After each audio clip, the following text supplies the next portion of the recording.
Hello, and thank you for joining us today. As Alan said, you are logged in to the Council Multiple Listing webinar, Council Multiple Listing Services webinar for RPR's AMP update. We'd like to let you know that it will be recorded today and will be posted to the CMLS website.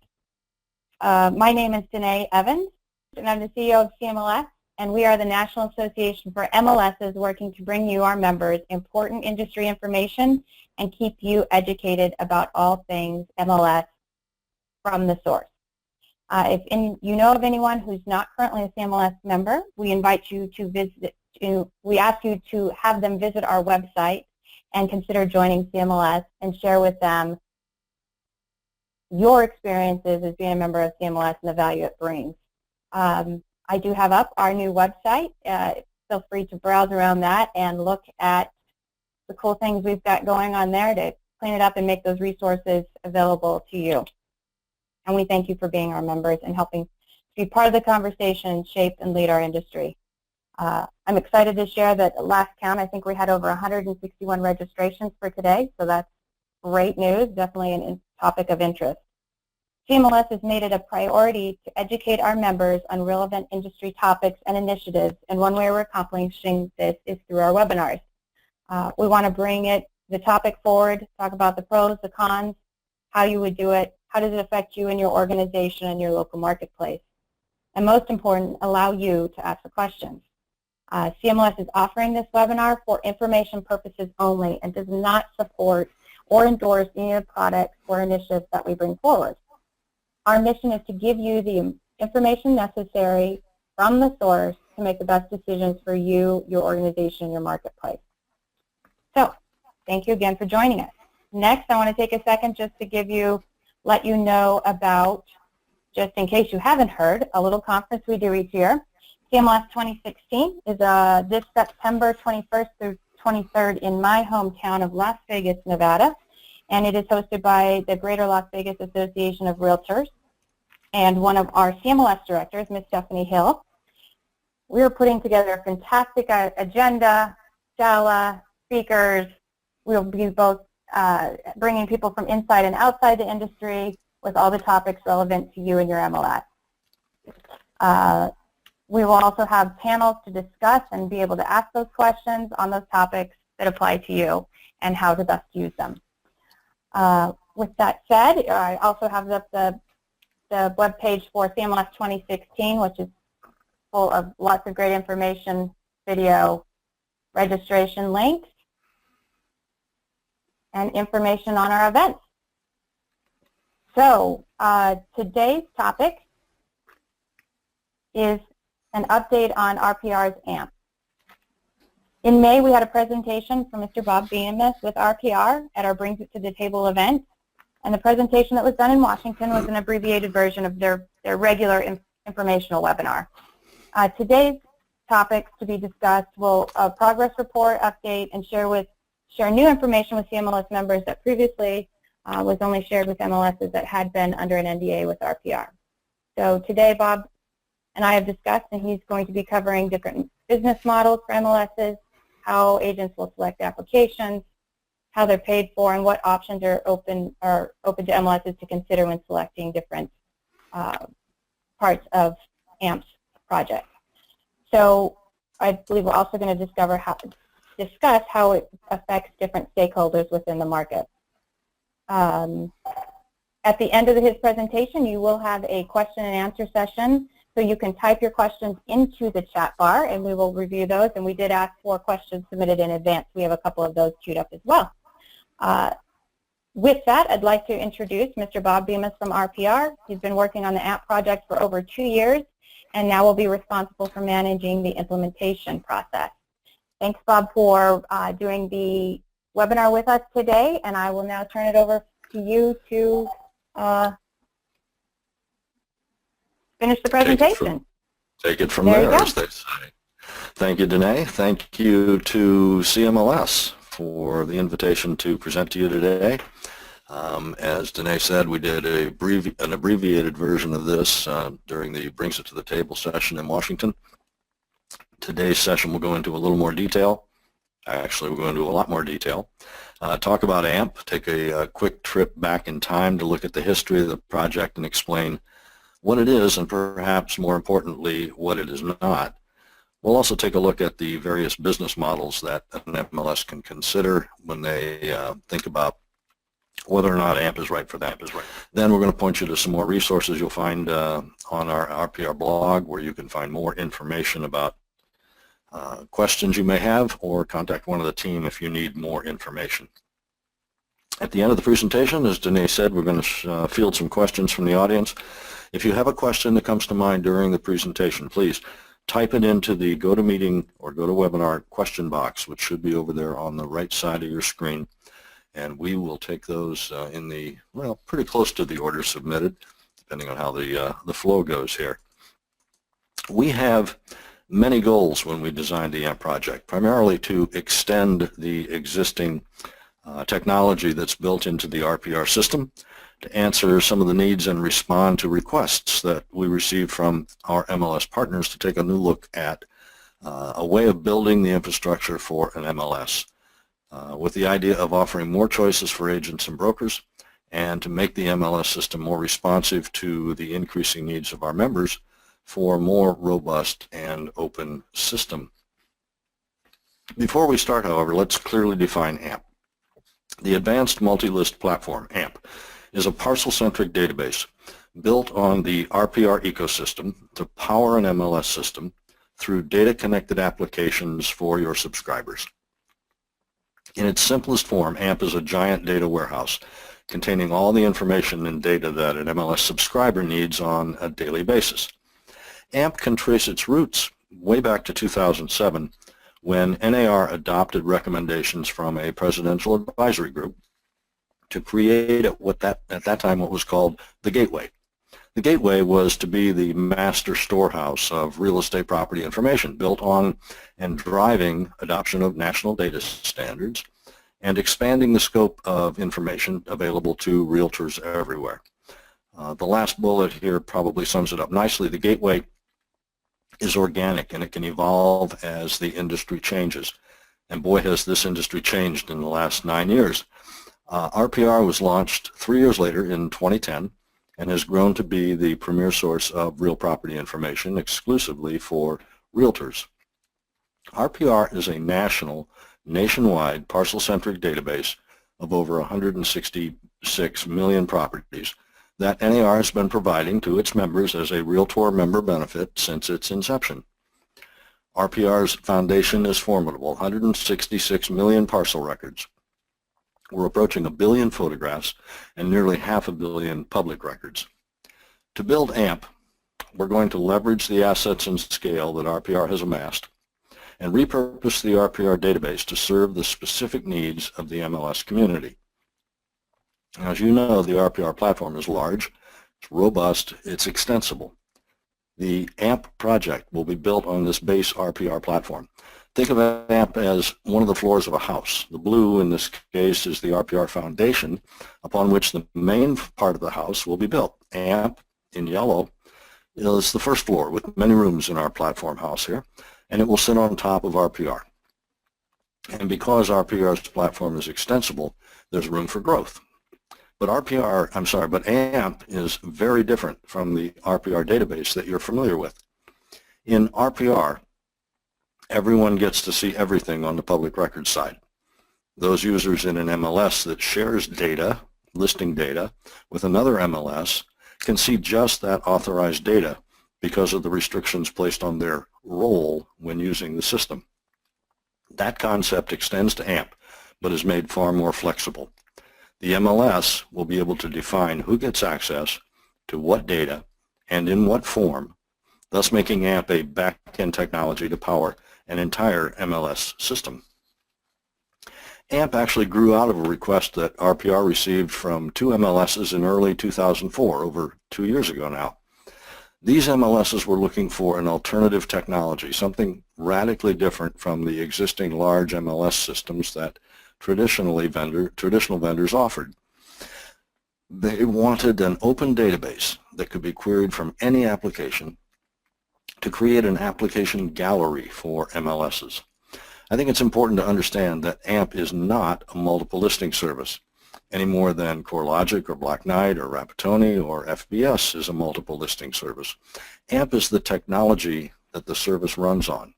It does not replace the need for a multiple listing organization any more than changing from one vendor to another takes away that need. Indeed, RPR has made the commitment in writing to all of our 600 plus MLS contracts not to compete with its partner MLSs.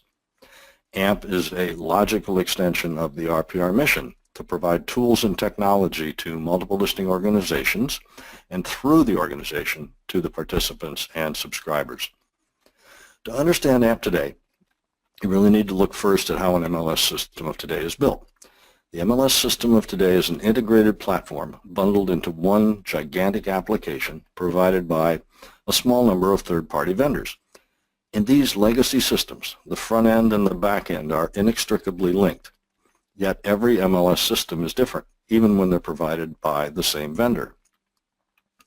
This proprietary database structure and lack of open access makes it very difficult for independent software developers to connect to these systems without exporting all of the listing data and querying it from their own servers. AMP takes an entirely different approach by breaking apart the database from the user applications, the user interfaces. AMP provides a back-end database that can be accessed using any number of non-native applications, following industry standard data formats and access protocols, thus achieving the true front end of choice for your subscribers. By separating the front end from the back end, any front end application can work with the AMP database. AMP will support any application that conforms to the industry standard methods of access and will send back data responses in an industry standard format that any application can easily read and use. AMP in its simplest form is an open connection to certain unrestricted portions of the RPR database that any application can use to ask for and receive data. With AMP, the user is not constrained to just one way to do a CMA, for example. Agents could choose from many programs just the way you do on your phone when you want the weather. Nobody tells you what weather application to use. You just pick one you like. But like weather apps, the MLS apps will all draw from the same data. They may analyze it and display it in very different ways. Think what it would be like if, no matter which electric company you use to get your power from, they told everyone what kind of lamps they had to use to light their house. Or the water company dictated what kind of water heater you had to use. Yet that's what the MLSs have faced with the vendors, not because they're trying to lock out competitors, but just because their systems have made it so difficult for those competitors to connect. If you build a real estate application today, you have to build it 700 plus times if you want to connect to all 700 plus MLSs, because every one of them is slightly different. That's costly to build, costly to support, and it discourages many developers before they even get started. So RPR is developing AMP, the Advanced Multi-List Platform, as a total change in the way MLS systems are built. It's an open database with nationally recognized data standards and openly published interfaces where developers can build their application once and connect them to any AMP system anywhere. AMP breaks down many of the obstacles that have historically prevented MLSs from considering different business models. AMP allows either an integrated full service one application for all, or agents can pick and choose just the applications they want to use, or both, as we'll discuss in more detail in just a moment. Multiple listing organizations would be free to choose either the one fee for everything or offer a menu of applications with fees for each. Brokers aren't paying the MLS for something they also buy directly from a competing vendor. And MLSs can offer more options, more applications, more choices, and totally control the business model under which those offers are made. There is indeed something in AMP for everyone. By breaking the bond between the front end and the back end of an MLS system, each player has an opportunity to choose the tools that are appropriate to the role that each plays, whether that's listing agent, buyer's agent, or appraiser. But we all know that there are more players in the real estate industry than just agents and appraisers. AMP came into being because there were many challenges facing our industry that needed to be addressed, and AMP answers many of those challenges. Brokers will have more control over the tools that their agents use. Agents will get more choice in selecting tools from those offered by the multiple listing service. Associations will add to their value proposition to their members. MLSs will become more relevant by adopting current innovative technology, and traditional MLS vendors will have an opportunity to expand into markets where historically they were excluded. And finally, new technology developers can introduce innovative applications into more markets at a lower cost. Let's look in detail at some of the specifics that each of those groups can expect when considering AMP. Brokers will be able to control what applications and services the MLS can offer licensees in their firms. If a broker has a brand differentiating technology that the broker offers to only agents in her firm, then that broker will be able to block the MLS from offering a competing application to that broker's agents. Any broker that wants to build their own applications could do so. If a brokerage operates across multiple markets, those broker applications will work the same in all markets that are using AMP. Brokers with already developed infrastructures could embed any search client or other widget or plugin directly into their company's intranet.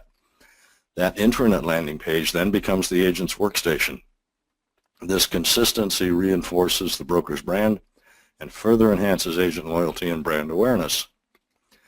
Broker-branded agent workstations could initiate and maintain listings directly into the MLS database through an embedded listing maintenance page or widget, thus further strengthening the broker's brand with those agents.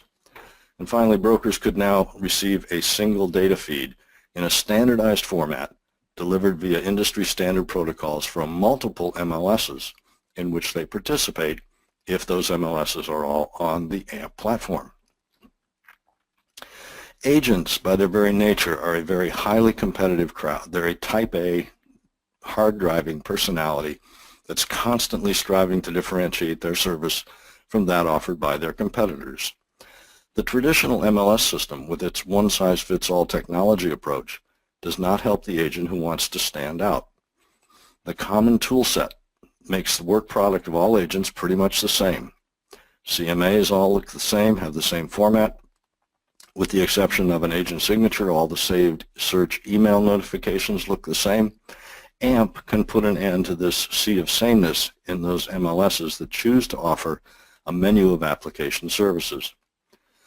With AMP, agents will have more choice in picking from a gallery of applications that were previously not available or not integrated with their MLS system. Agents will be free to mix and match tools from different vendors and choose only those tools that they need to fit their work style. Because AMP is a centralized database through which all applications connect and in which all data is stored, an agent's data stays in sync as they work across different applications. And agents will find listing entry and update to be much easier and more streamlined. A parcel-centric database where each physical property has only one record and most of the physical elements of that property seldom change, speeds listing creation and eliminates duplicate entry of existing property traits.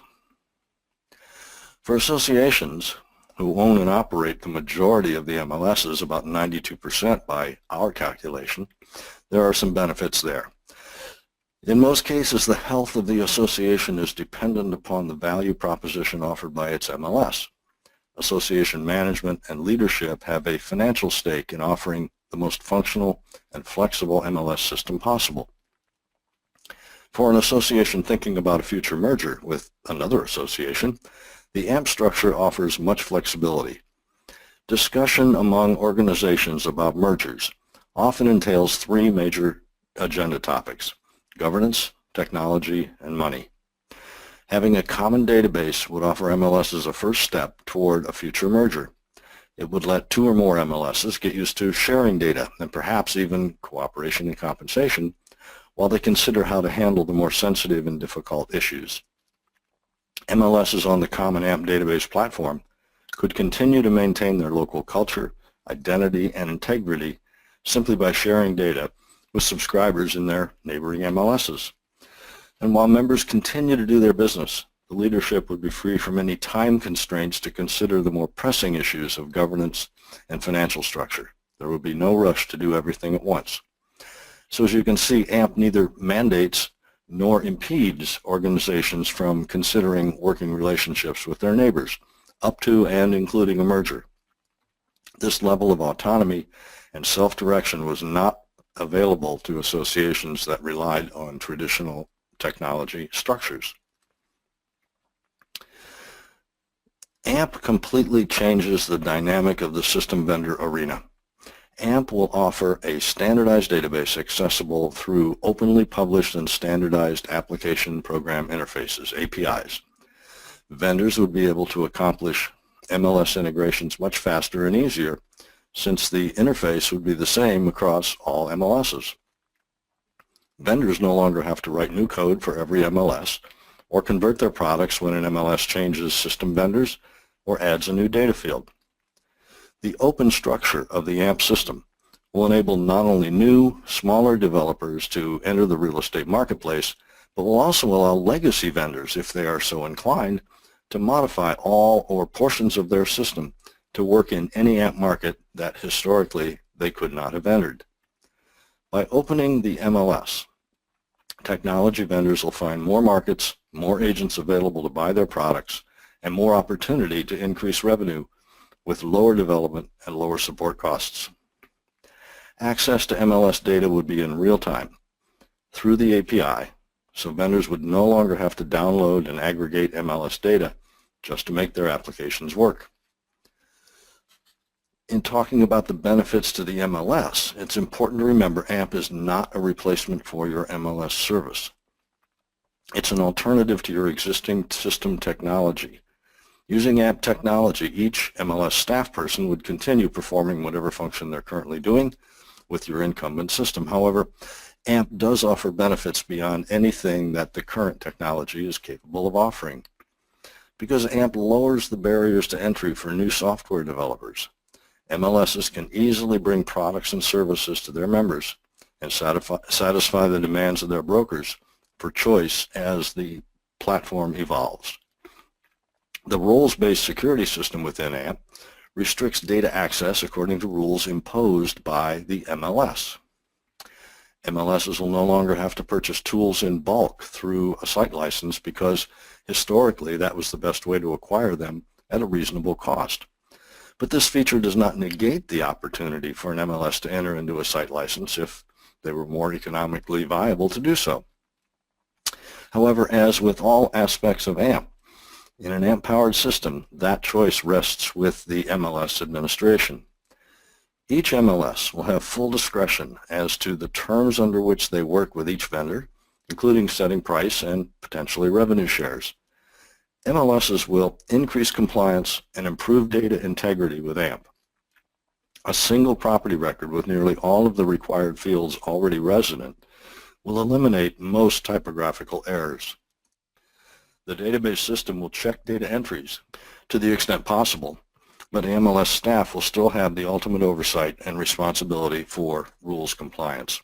So let's talk for a moment about the things that are of the most interest to this audience, this MLS audience. Let's look at the bigger issues that you face when considering MLS technology, and how do you make the right decision for your organization. Let's look first at how things are before AMP and how they might be after you install AMP. Today, you make most of your applications work by sending data feeds out to the software vendors. Monitoring those feeds and making sure the vendors are sticking to the terms of their contract can be very time-consuming. With AMP, our roles-based access is under complete MLS management. Applications get only the data they need. No data replication is needed in most cases, and data feeds can be reduced to the bare minimum. Today you go through a lengthy contract negotiation with each vendor, usually a contract offered by that vendor, requiring expensive legal review and time-consuming negotiation. With AMP, NAR would offer a standardized licensing template with options for MLS customization, including specific terms of use. Today, revenue sharing is seldom offered. If it is, it's often difficult to negotiate and audit and monitor. With AMP, the MLS sets the price and the revenue split.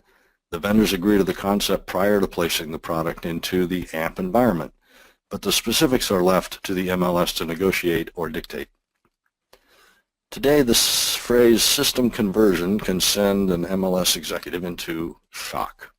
We all know what a major headache a conversion can mean in terms of the training challenge and the pain in store for your members. With AMP, once you convert to the AMP backend system, you will never ever need to change MLS systems again. Agents will choose their own interfaces, the front ends that they use to do their daily work, without the need for a database change. Site licenses are often the only way to buy products at the lowest price for the most number of users. With AMP, site licenses are no longer required. Agents can pick and choose the tools they want to use. However, if you choose, or if the economics make sense, site licenses are certainly still an option. They're just no longer required. And today, agents are forced to re-enter data for every listing, even if that data seldom changes. The more data an agent enters, the more opportunity there is for error or omission. AMP is structured on a property-based data record that already has most of the data included, so agents add only what's new or what's changed since the last listing. Thus, agents will make fewer entries, input their listings faster, and ultimately make fewer mistakes, thus improving data integrity. It's often said that nothing worth having comes easy. There will be challenges ahead as we continue down this path. Vendor acceptance of the AMP concept is still an open issue. AMP will upset traditional market monopolies enjoyed by these vendors, but at the same time it will provide an opportunity for legacy vendors to modify their systems and offer them into markets that have historically been the locked purview of their competitor. There will be other challenges as well. The collection of the multitude of different MLS rules requirements and melding those rules into a single rules management engine is a formidable task. MLSs who think AMP is a good idea but might want to get involved, give it a try, but they may be hesitant to do so because of long-standing relationships with their current vendors that they don't want to jeopardize. But eventually those challenges will be met as we all remind ourselves who we are really here to serve. It's the brokers who created the MLS system in the first place, and it's the brokers to whom MLSs owe their first allegiance. Hope you found this brief review helpful. We're going to look at the benefits as they accrue a little bit later on as well, but we tried to point out here that there's something in AMP to benefit every quadrant of the real estate infrastructure, from brokers and agents to vendors and developers. Speaking of vendors, we've looked so far at how AMP came about and how each part of the industry can benefit. Let's spend a few moments addressing the unique development challenge that RPR faces while building AMP. We're going to look at AMP from the point of view of the vendor, those third-party application developers who are the key to AMP's success because they're building the tools that agents will use to do their work on the AMP platform. Then we'll conclude with an update on our pilot markets. But first, let me do a little deeper dive into the architecture of AMP. AMP is more than just an RPR database with an API added for easy access. As we explained earlier, the system infrastructure is the RPR database of property records and MLS data. But RPR had the foresight to be an early adopter of industry data standards, so AMP will be universally standardized and available to anyone who follows those standards. But RPR also had the vision to see that there would potentially be many very different users on the system. So they created RPR with a robust roles-based permission system that allows MLS rules-based access to only those portions of the database that the MLS defines for each type of subscriber. Users will only be able to access those portions of the database approved by the MLS for that user, based on their role and their purpose in using the MLS system. Then to create AMP, the development team added the application program interface layer, the API, which allows access by a whole new world of real estate applications that up until now could not connect directly to the MLS main database. Now they can. AMP is different from any other development project I've ever been involved in. As a database, AMP alone is difficult, if not impossible, to demonstrate. A demonstration, indeed the entire AMP project concept, depends on those other applications being built by RPR's partners and involves a significant amount of coordination between both sides of that equation. AMP is just a data storage warehouse. It's where the data is kept. To see and use that data, one must use a front-end application to ask for and receive data from the warehouse. So to show the power of AMP, we must rely on the front-end programs from our other developers. And just what are those front ends? What do they look like? Well, everyone is familiar with front ends. You probably just didn't call them that. You call them programs like Microsoft Word or Excel. Each comes with a control bar of tools that users click on to perform different functions. These functions can be represented by text boxes or graphical icons. For example, if you search Google for MS Word, you're going to be presented with a menu of text boxes, a textual control panel, through which you can perform a function, in this case, refine your search by clicking on one of those buttons. But you also have the option of selecting one of many icons that are presented as an alternative search result. This is an example of a graphical interface, pictures to represent functions of the program. To get a clearer example of a graphical front end would be the Google Applications control panel, a graphical representation of the tools and functions from which one chooses to perform certain tasks. And in this example, the users, our MLS subscribers, select which tools they want on their desktop and the order in which they want them to appear. If a user wants tools in a different order, she just drags them from one location to another, creating a totally customized workspace where all the tools are in the right order for her style of business. In the world of MLS software, no matter what traditional MLS vendor you're using, you also have a control bar of various programs to say, prepare a CMA or pull a hot sheet. Most front ends have a set of buttons or click points with text on them indicating what that function will do. But the controls don't have to be labels. They could be icons, such as those used in our hypothetical MLS here. Regardless of whether the MLS system uses graphical or textual click points, all MLS systems today have one thing in common. They list all of the tools and all of the usual functions. However, if you're a listing agent, you may only need CMA, market reports, and the add edit function, but you're paying for all of the other functions that you may never use. Likewise, if you're a buyer's agent, you probably use search, hot sheet, and maps to plan your buyer's tour.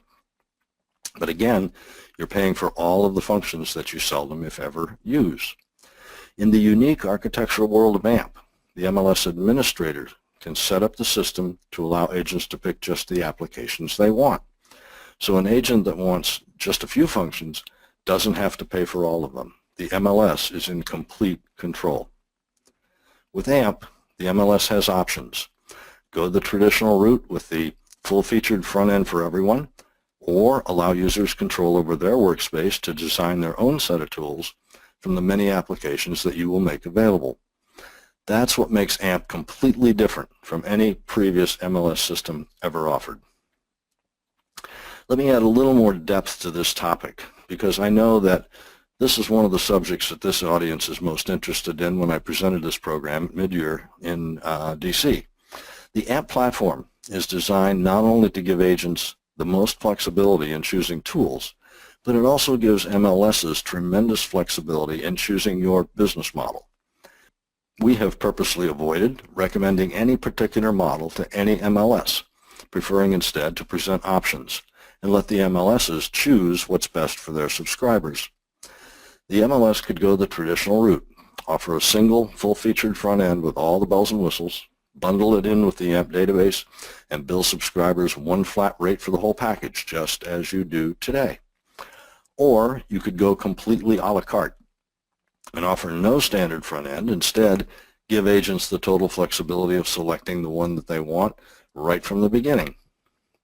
But there are also hybrid versions. One MLS we spoke with recently felt that AMP was indeed the way of the future, but was seriously concerned that its agents would rebel if they put them through another conversion. They'd been through 2 in the last 3 years. They wanted to continue to run their current full system, but mount an AMP in parallel to be able to offer the innovative new front ends of choice in addition to their legacy systems.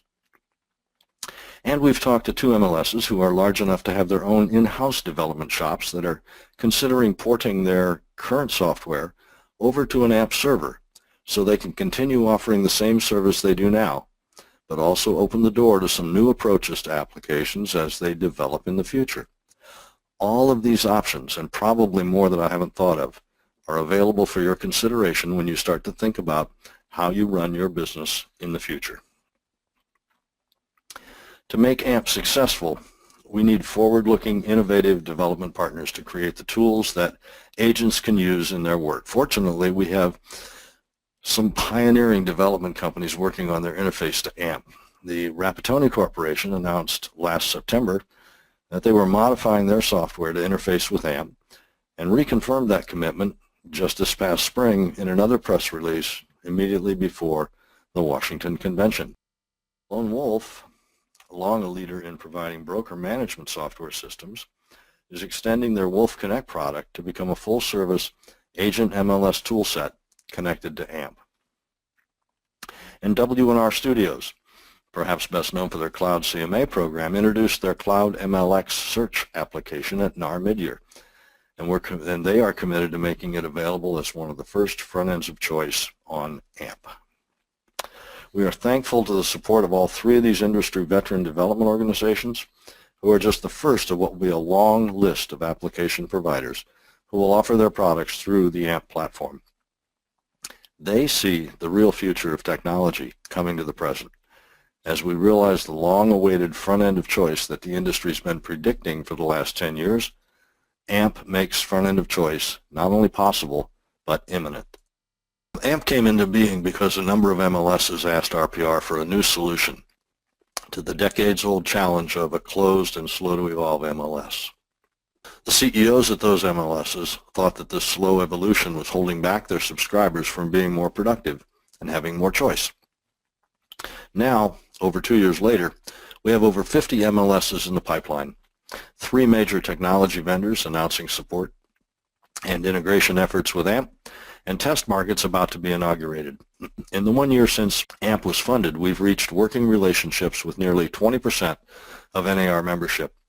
As of July 1st, RPR is currently in discussions regarding AMP with 52 markets, representing over 178,000 subscribers in 25 states.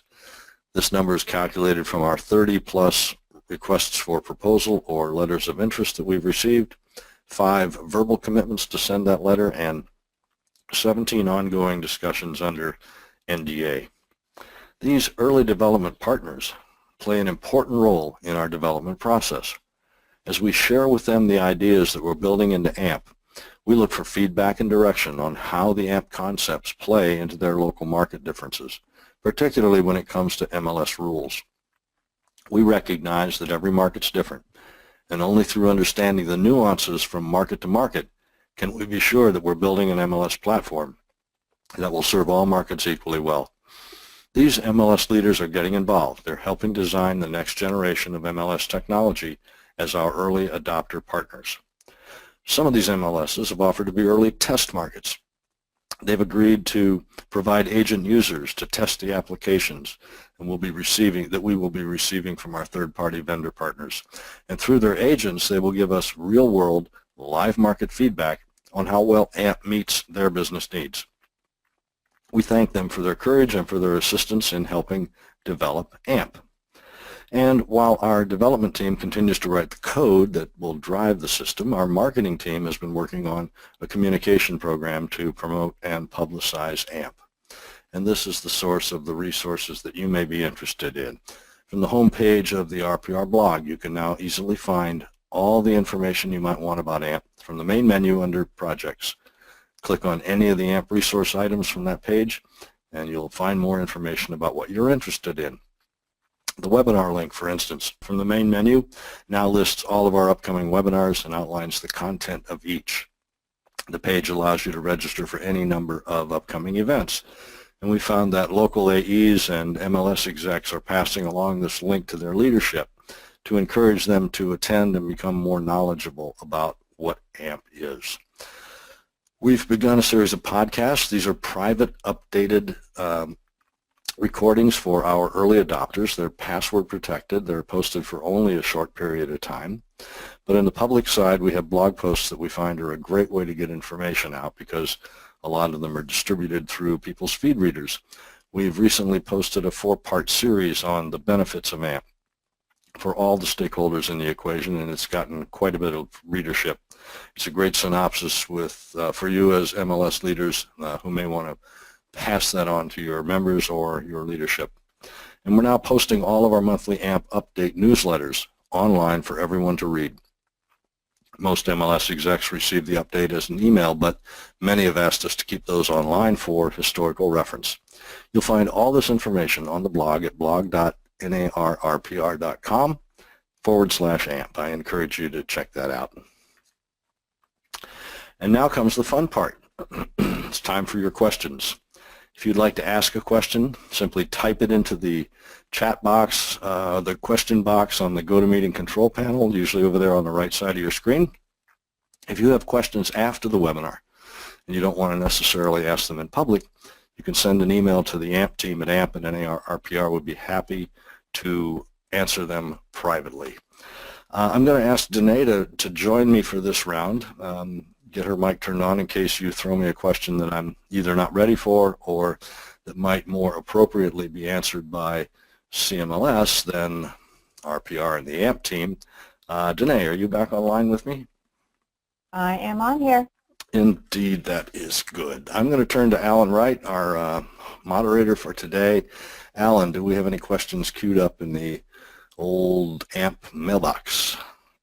Oh, we have lots of questions, Bob. Oh, so why am I not surprised? I'm going to try to combine some of these because some of them are redundant. So let's start off with a question about usage between members, realtors and non-realtors. The question reads, our MLS membership is comprised of a large number of non-realtors. Would these members be able to utilize applications built in AMP backend, or is this exclusively realtor member benefit only? No, this was one of the, maybe the first question that arose when we started considering the AMP project. Clearly, MLSs serve realtors and non-realtors alike, and the AMP system would have to be made available to everyone. Now, having said that, there is proprietary information in the RPR system that through the RPR service is available only to realtors. But for the most part, well, I won't say for the most part, for all part, any information that you have in your MLS system that you provide to your subscribers would be the same information that you could provide through an AMP system as you do today. We cannot restrict that. Okay. Next question that I would like to address is AMP RISO compliant? Would you please dive into that? We made the commitment to the industry early on that AMP would be compliant with all industry standard protocols, formats, data issues, and so on. We also made the commitment that if the standards had not progressed to the point where we were in the development of AMP, that we would extend those standards and relay back, submit to the RISO organization what we had done that perhaps they had not yet covered. And we would ask them to either adopt the standard as we implemented it, or if they changed that standard and it applied to something that we had already implemented in AMP, we would go back and retrofit our system to be completely compliant with their standards. So we have found in our early development work that there are a couple of places where AMP is currently either not compliant with what RISO has adopted up until now, or indeed goes beyond what RISO has adopted. Both of those situations would be addressed at some future point. So I cannot categorically say 100% today that AMP is RISO compliant, but I can make the commitment, as RPR has, that going forward we eventually will be, and if we're not, we will bring it into compliance. Excellent. Bob, would you expand a little bit at this time about the price and contract terms for AMP? Happy to. We have, as I announced at the CMLS presentation in the spring, we put a price tag of $5 per agent per month on the AMP database. That's the core system. That's the back-end system that would drive any application that an MLS chose to offer its members. Those applications would be contracted for by the MLS directly with the application developer, and those costs would be incrementally more because they're in addition to the database. The database would come with core support for the AMP system itself.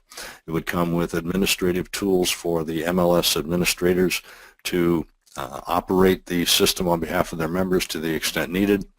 And then we have to look at any number of different scenarios on training and support for each of those applications beyond the core database.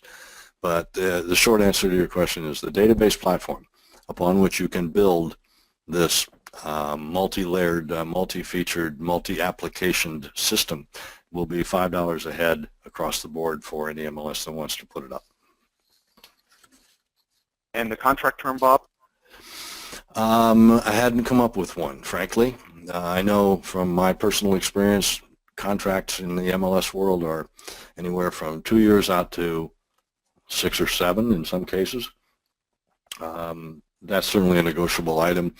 I don't think any MLS administrator wants to get into a short-term 1-year contract just to try out a new system, but if that's the direction they like to go, we're certainly open to talking about that. We have a question concerning the help desk. How do you see system of choice impacting the help desk at the MLS? Mm-hmm. We have a lot of different scenarios here as well. Larger MLSs run their own help desk. I know when I worked for David Sharon at MRIS, we had a help desk of 30 plus, maybe 40 people. It was huge because you were servicing 40 plus thousand agents. Smaller MLSs, if they have a help desk at all, it might be one person part-time. In many cases, the MLS contracts with its MLS provider to provide help desk services. And we anticipate being able to handle any and all of those scenarios. If a user wants, one of the most frustrating user experiences, in my opinion, can be calling a help desk and being told, no, I can't help you with that. And yet we're dealing with many variables here. We have some vendors who are going to want to do their own help. They're going to do their own training. They're going to do their own sales. So if an agent calls the National Helpline in Omaha for RPR and says, I need help with Cloud CMA. We're not offering Cloud yet, and Greg Robertson and the group at W&R Studios wants to do their own support, they'd probably be very upset with us if we tried to help a user on a product that we were not trained on, could not properly support. So we would have to refer that user to the W&R Studios help system, be that email or telephone line or however they chose to implement it. So we've got to look at each individual situation. There's no one universal answer for how do we do support and training. Each MLS environment is going to be different, but we're fully prepared to operate in that very flexible environment. There's a couple questions about vendors, and I know these questions came in earlier before you addressed how the vendors integrate with AMP, but I want to read them so that we can reinforce how these work. The question is, we go from a few MLS vendors to one. How is that helping the industry when RPR will have a monopoly? Could you elaborate on the difference between what we talk about on vendors and then what we talk about the back-end portion that RPR is working on? Sure. I think we're looking at two different definitions of vendor here. And unfortunately, I don't have another good word to substitute for one of those two scenarios. So when we're talking about traditional MLS vendors, I'm talking about the 7 or 8 or 10 that Clarity publishes in their annual report on vendor satisfaction. You know, it's the big guys. It's CoreLogic, Black Knight, FBS, Rapatoni, right down the line, Stratus, Solid Earth, SEI. You know who they are. You see them at every trade show. Those vendors each have market share. Each of them will have an opportunity to modify their front ends that they have now to work on an AMP database if they want to go in that direction. Rapatoni has already said they're going to modify theirs to access AMP data and provide that through their Rapatoni system. That's one way to go. And the market monopoly that each of those vendors has on a market-by-market basis could very well be disrupted by putting an AMP database into that market, where now not only would the Paragon front end work on an AMP system if they modified it, but perhaps the Matrix front end could work there as well. And instead of an MLS, an ML organization picking either Paragon or Matrix, if they put an AMP server in and each of those was modified to work against that AMP server, they could offer both in their market and let the agents make their decision. The other vendor type is the new developer, the two guys in the garage who haven't built a product yet because it's been so difficult to break into the real estate industry. I think that's one of the reasons that we've not seen the kind of innovation that we had been hoping for the past few years, where new ideas and new technology could be brought to market at a reasonable cost without this huge barrier to entry. And instead of creating a monopoly, the AMP database, if properly implemented, should actually open the market rather than close it to all of these new developers and these new innovative products. When I talk about AMP, I sometimes get a little excited because I think about the thousands of applications that I see on my phone when I look at the Google Play Store, and I see everything in the world on there. And I think, gosh, what would it be like if the MLS industry had a similar gallery, a similar marketplace where agents could go and pick from hundreds of applications. I realize that's probably not doable just because we have a community of 1 million agents to make those purchases, whereas Google Play Store has billions of agents or users to make those choices. So the economics will come into play there. But AMP is definitely not a monopoly maker. If anything, it's a monopoly breaker because we're trying to open the system to more products, more services, more programs. There's several comments coming in about the charges at $5 per month, and I think there needs to be a discussion a little bit about the economies of scale and the marketplaces that AMP is suited for. Would you elaborate a little bit more on how you see $5 fitting in and how the economics of the other front-end costs would play into this? Sure, happy to. We, as I've mentioned in a couple of presentations, we have an advisory council of senior MLS and industry veterans. We call it the AMP Task Force. And these 12 or 13 individuals get together about 4 times a year and give us guidance on our communication. How's our messaging getting out? And one of the first feedbacks we got was quit talking about AMP being aimed at just small to medium markets. And we did that initially because we saw that as the opportunity to create some economies for those markets. If you're dealing with a huge MLS system, one in the 10,000 or higher subscriber range, you have already been buying your total MLS for much less than $5 a head, I would imagine. When you're in a smaller system, in the down under 1,000 member range, even at 500 member, your cost per member starts to go up incrementally because the economies of scale are not there. This is one of the things that drives MLS consolidation. We know that. But in a smaller system, if you're paying $8, $10, $12 a head for your full MLS system, the economies of AMP start to make some sense. If you have a $5 back end and you have the need for 3 applications at $2 each, let's just pick a number, I'm not dictating price here, you now as an agent got the collective system of back-end and 3 apps for $11. And if you're traditionally paying $13 for that, we just saved you a couple of bucks. That scenario is not going to apply in every market across the country. We recognize that. We also recognize that one of the things that has always, in my mind anyway, held back the MLS technology business from advancing and being innovative and coming up with new things is that we collectively, as the MLS industry, have driven down the price per agent of MLS to the point where these vendors are making little or no profit.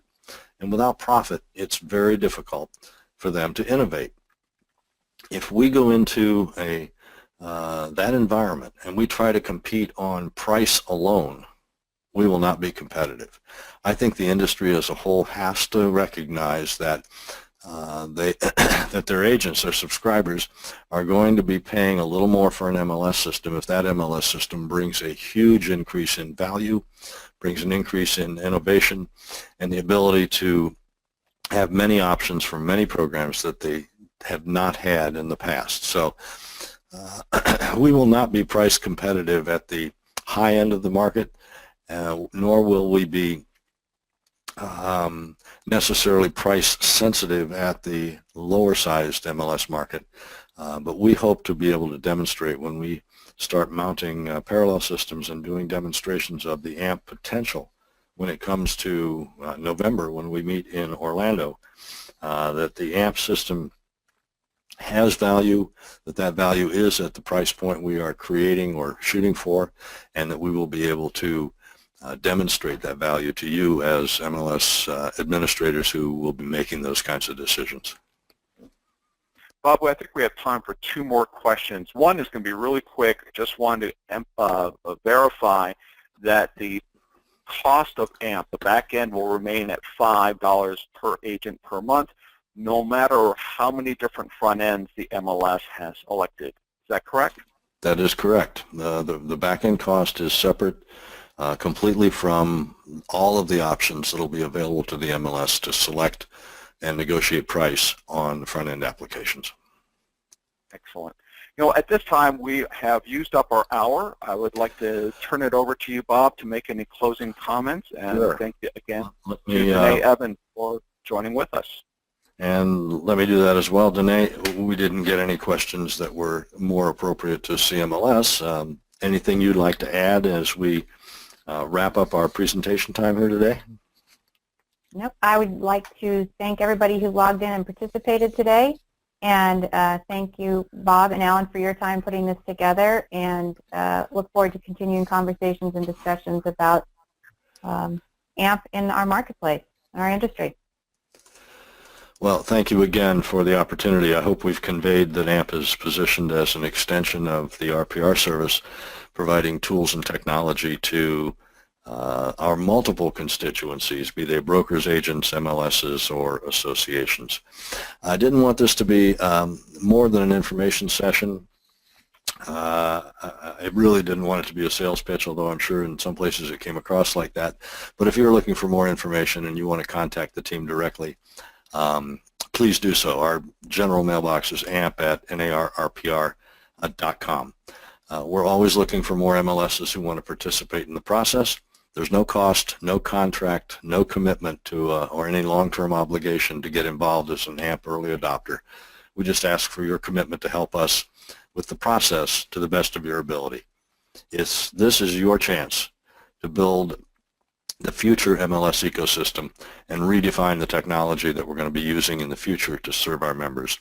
We hope you'll join us and be part of that evolution. Thank you again to CMLS for providing the opportunity to talk today, and to all of you for taking time to watch today's presentation. We look forward to talking with any and all of you again at the next CMLS event. Thanks all.